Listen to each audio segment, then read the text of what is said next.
Dengan kata-kata tersebut, ia memimpin pasukannya menuju MI dengan membawa 20.000 infanteri dan 2.500 kavaleri. Namun, saat melihat pasukan lawan dan terkejut dengan jumlah mereka yang besar, ia sempat mempertimbangkan untuk mundur dan menunda pertempuran. Tepat ketika pasukan hampir bertemu, tanpa ada perubahan cuaca yang terlihat, sesuatu yang tak terduga terjadi. Langit terbelah menjadi dua, memperlihatkan massa berapi yang jatuh di antara kedua pasukan, mengambil bentuk yang aneh. Bentuknya menyerupai amfora anggur dengan warna seperti perak cair. Pemandangan ini membuat kedua pihak tertegun, memaksa mereka mundur. Keajaiban ini, menurut catatan, terjadi di G, di sebuah tempat yang dikenal sebagai O. Video ini didukung oleh Magellan TV. Tahukah Anda di mana pemakaman manusia tertua yang pernah tercatat berada? Apakah di Gua Sha'ar, Irak, di Pangayadi, Kenya, atau mungkin di Casper, Galilea, Israel? Benar, Casper memegang rekor dengan usia sekitar 92.000 tahun. Dan itulah rekomendasi saya minggu ini. Salah satu dokumenter eksklusif baru di platform ini yang menambahkan judul baru setiap minggu. The Last Rites, Ceremonies of Death, mengeksplorasi secara menarik bagaimana berbagai peradaban memandang kematian dan bagaimana ritual-ritual ini dapat berperan transformatif bagi komunitas tertentu. Pengalaman yang memperkaya dan menginspirasi saya untuk konten di masa depan. Tentu saja Magellan TV menawarkan katalog dengan lebih dari 3.000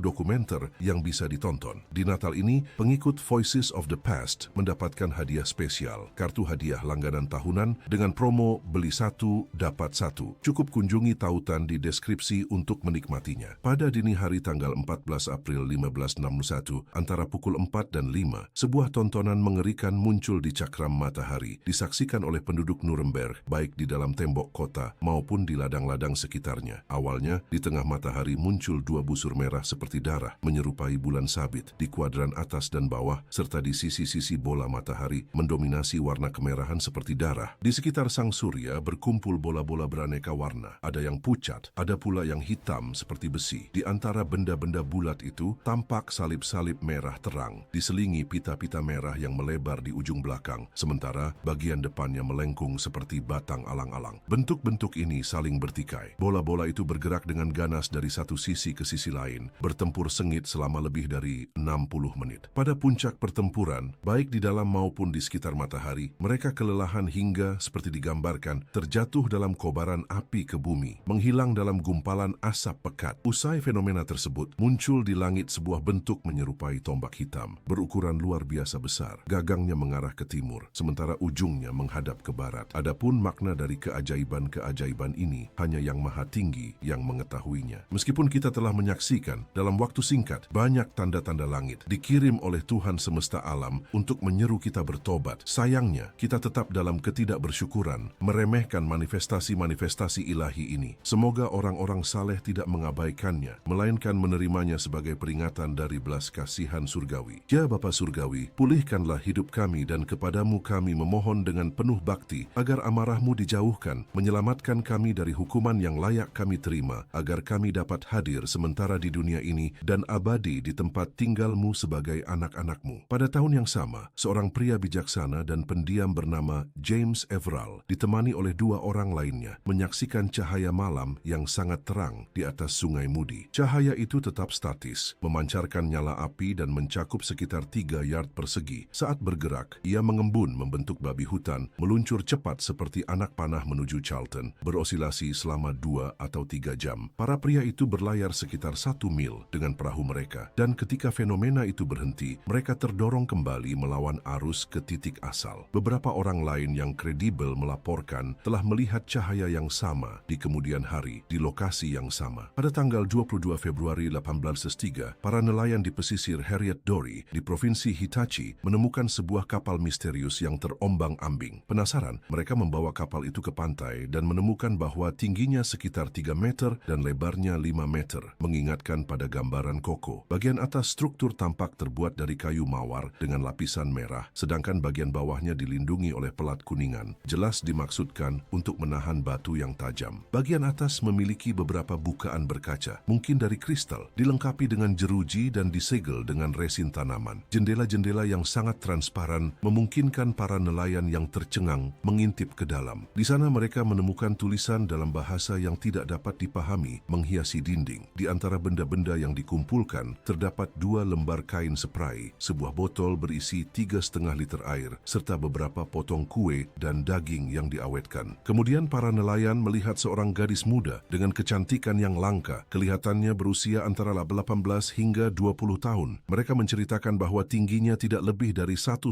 meter. Gadis aneh itu memiliki rambut dan alis kemerahan dengan helai-helai panjang berwarna putih yang terlihat buatan, mungkin terbuat dari kulit pucat atau benang kain yang memutih. Gaya rambutnya tidak biasa, belum pernah dideskripsikan dalam catatan manapun. Kulitnya berwarna merah muda yang hampir transparan. Ia mengenakan pakaian mewah, mengalir dan panjang, dibuat dari kain yang belum pernah dilihat sebelumnya. Ketika wanita itu mencoba berbicara, kata-katanya tidak dapat dimengerti, sama seperti dia tidak memahami para nelayan, sehingga tidak memungkinkan untuk menanyakan asalnya. Meskipun perilakunya lembut dan sopan, ada sesuatu yang aneh dalam caranya. Dia selalu membawa sebuah kotak persegi panjang dari bahan keputihan, berukuran sekitar 0,5 meter, yang dijaganya dengan sangat hati-hati. Tidak ada permintaan yang mendesak dari para saksi yang bisa meyakinkannya untuk mengizinkan mereka menyentuh benda itu. Seorang tetua desa berspekulasi bahwa mungkin dia adalah seorang putri dari negeri jauh yang telah menikah di tanah airnya. Namun, setelah pernikahan, dia mungkin terlibat dengan pria lain, menyebabkan aib besar. Kekasihnya dihukum mati sebagai balasan. Sementara dia, karena memiliki status terhormat, lolos dari hukuman mati dengan diasingkan, dibiarkan hanyut di atas rakit itu sebagai hukuman alternatif. Jika kisah ini benar, kotak itu mungkin menyimpan harta yang mengerikan kepala kekasihnya yang dihukum mati. Beberapa tahun sebelumnya, sesuatu yang serupa terjadi ketika mereka menemukan wanita lain terombang-ambing di pantai tetangga bersama papan dengan kepala yang terpaku. Isi dari kotak misterius itu mungkin identik, yang menjelaskan keterikatannya yang obsesif pada benda itu. Menelusuri asal-usul wanita dan rakitnya akan membutuhkan sumber daya yang besar, karena meluncurkan rakit semacam itu ke laut tampaknya adalah kebiasaan kuno. Perlu mengantarkan wanita itu kembali ke R.O. Boone dan meninggalkannya di laut, jauh dari pandangan manusia. Mungkin terlihat tidak manusiawi, tetapi sepertinya itulah takdir yang telah ditetapkan baginya. Dengan demikian, si nelayan mengambil kembali R.O. Boone, menempatkan wanita itu di dalamnya, dan melemparkannya ke tengah arus lautan. Seseorang pasti telah menerbangkan pesawat di wilayah negara ini berulang kali. 6 minggu sebelumnya, pesawat itu terlihat oleh penduduk Auckland yang dapat dipercaya, selalu dengan ciri-ciri yang sama. 6 minggu lalu, seorang pesepeda sedang melintas di Telegraph Avenue ketika ia melihat suatu benda berbentuk tidak biasa di langit. Benda itu turun perlahan namun stabil, seolah-olah berada dalam kendali penuh hingga menghilang ke arah San Francisco. Saksi lain dari kemunculan pesawat itu adalah Selby Yast,